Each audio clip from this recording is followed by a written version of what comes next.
sono molto diffidente. E poi posso dire una cosa, tanto 4 non c'è.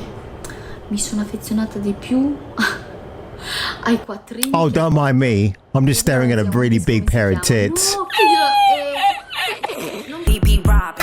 Robyn. You think it's a game, but really it's not. Sherwood and force becoming it hot. Time's up, Sherwood! Any remaining... Previously on Robyn Hood. To heaven and teach me humility, and I would say he failed on both counts. Sounds like my dad as well. On the front page, John. You don't need them at all. I don't need them Look, 2 either. hours from here, Mercy is bursting out. Can I talk to you for a second? Yeah, sure. And can you leave me with her, please? Thanks. Bernard, what's his name again? Yes, it's a BLM package. And this is the final episode of Robyn Hood, episode 8. Can you wait? I can't wait. So without further ado, let's get on with this review. That was a strange bit of unintentional rhyming. And you know what? I absolutely loved it. The following program contains naughty bits. But before each naughty bit comes on the screen, you'll hear this warning sound. Woke! And then you can come on each other's faces and tell each other that come on your face cleanses you of wokeness. So you're probably wondering, why are you dressed like this, Jace? Well, I stepped out tonight because I'm recording this video on Thursday, the 16th of November, 2023. I stepped out to my local Tesco's to buy some oven-ready pizza for tomorrow because right now I am watching season 1 of Stargate SG-1, and in fact in a few minutes I'm going to watch the 1994 film with Kurt Russell and James Spader. Give my regards to King Tut, asshole. Now you might be wondering, why am I mentioning a classic OG show like SG-1? Because like Robyn in the Hood, it was also shot in Canada, except in that series case, it was just very well acted, written and produced. Robyn in the Hood, sadly, is none of those things. It has a couple of saving graces, namely the white actors, but I'll get to them in a minute. But honestly, if you watch a Canadian show like Flashpoint or Durham County, they've got far more superior production values and a cast of actors and actresses who you can truly respect. But in this case, I don't know what to respect anymore. First of all, Director X is a complete and utter buffoon, giving us this diatribe of a reimagining of Robyn of the Hood, and instead making it Robyns who wear hoodies and go around not terrorizing the neighborhood, which actually make a bit more sense in terms of why you'd want to hate these so-called protagonists. But oh no, they're all the do-gooders, aren't they? But what's really funny, our friend Jesse Romeo as Robyn with a Y, she has a heart-to-heart with her mother, because what happens when disabled mum, who is also a flight risk, comes back to her home? She's confronted by the Hood, and the Hood reveal who they really are. So we had this heart-to-heart with Jessie and her mum, and I gotta say the mum who plays Tressay Loxley is pretty good. I mean, I've never had any problem with her performance. I tell you, that Mrs. Dawes is a real dandy.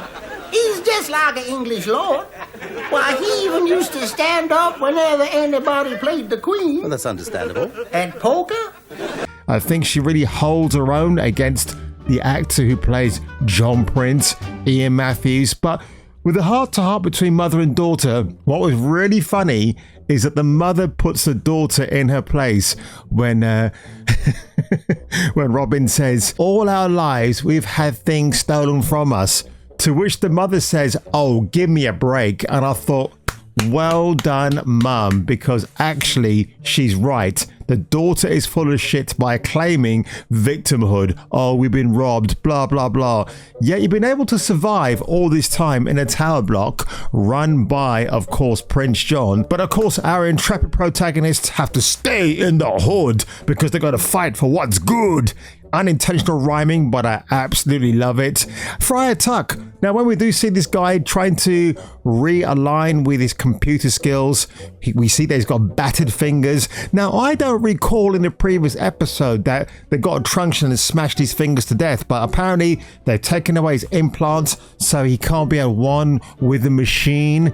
That absolutely pretentious nonsense, like he's actually got a superpower. And yes, we are reminded that white police officers brutalized this rather tubby black man. Because why? Very, very on the nose, actually. I've got to say, I don't really appreciate that. It's not, why don't you just give us some entertainment, folks? I mean, for goodness sakes, Martin Scorsese, Steven Spielberg, Francis Ford Coppola. I want to watch some of these directors' films again, because honestly, I'm almost getting a hemorrhage from watching these so-called TV shows that were funded by some subsidiary of the Canadian government. But as this episode progresses, I couldn't wait to see Prince John, because honestly, this guy actually, I think, personally, is the glue that holds the show together.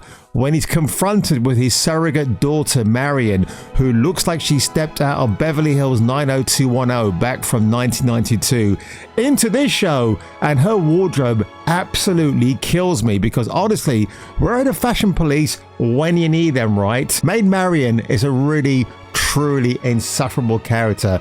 She's poorly acted, she's poorly written, she has no motivation other than trying to get revenge on her surrogate father. Maybe this was a bad idea. And it turns out Prince John has been a bit naughty by hiding certain properties that he's bought up within the town of New Nottingham and neglecting Sherwood, because, you know, it's rife with BLM activists, and we don't know what the actual shady dealings are as such, but but what is quite funny and very, very predictable, of course, Prince John is the Canadian version of Donald Trump. Why?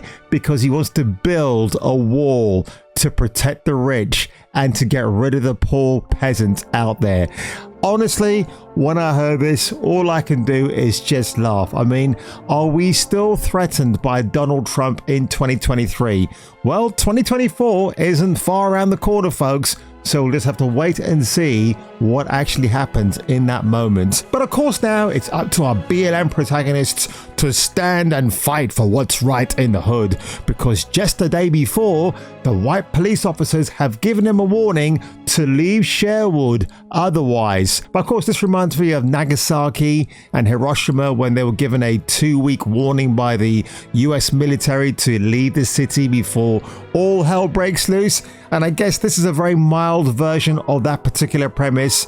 And now, you know, I've got to talk about the sheriff and Gilbert Redcap. That's the Indian officer's name. I couldn't believe they gave him the name of Gilbert. Are you kidding? So these two are still having an illicit affair behind everyone's backs and probably front at this stage. What? Thought you were gonna bite me again.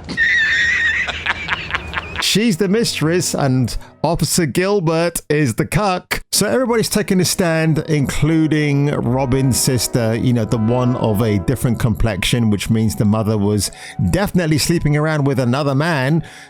And yeah, younger sister is like, we're gonna put a fight to what's right. We're gonna stand by you, big sis. And what's really funny about her entourage of friends, I didn't see not one white boy or white girl amongst that posse, which I thought was very, very deliberate in that choice of casting. So anyway, we do get to the part now where the police, this is the next day, they have descended upon the Sherwood neighborhood and they're going to evict all the remaining defiant tenants. What I find very stupid about the police, if they know folks are going to still be in the tower block, you might expect some attack going on, some attack plan from within. They turn up with no riot gear, and what happens? They literally get pepper sprayed and smoke bombed within the apartment. I honestly couldn't wish for a more ridiculous scenario to take place, and it actually did.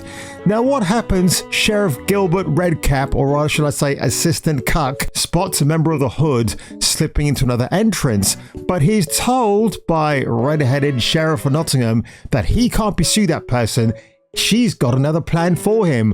What's the plan? To infiltrate Tressay Loxley's live stream speech. Mr. Redcap breaks in, interrupts her live speech, and subsequently gets overpowered by young Robyn, who is, what, 20 pounds lighter than he is? I was hoping I was going to see you again.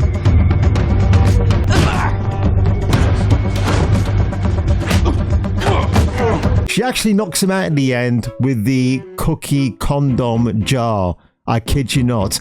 I don't know if that was poetic justice or comedy relief, but either way, it made no sense whatsoever. And of course now we're going to get to the last throes of this episode. So Prince John had Marianne, you know, remember that's his surrogate daughter, threatening him with a knife, and of course he's just standing there tall and proud as the based white man he is, just mocking her efforts to try and kill him. But it's not in her nature, of course, to kill anybody. And he has a final chat with Mayor Lee, and what he informs her is that yes, you think you've got the goods of me, Mayor, but I'm going to run against you as Mayor myself next year.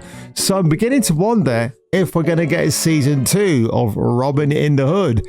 And I hope we do, because this series has been an absolute delight in terms of the woke agenda, the on-the-nose narrative, and quite frankly, the most appalling acting I have seen. Anything I can do in the meantime?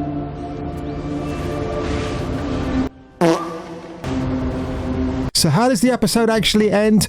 Well, it turns out that Gingerhead Sheriff Nottingham actually murdered her lover inside an ambulance or a facility, and then blames the crime on the Hood. So now the Hood, who was celebrating a victory party, are now fugitives on the run, or where they will be, depending of course if this series gets picked up for a second season, which I hope it will be. The Hood are wanted for murder. Say what? Say what? Say what? Say what? So on that one, ladies and gentlemen, if you were me, and if I were you, and if you enjoyed my suffering for you with Robyn in the Hood, leave a like below, hit that subscribe button, and I'll see you, if you were me, on the next video.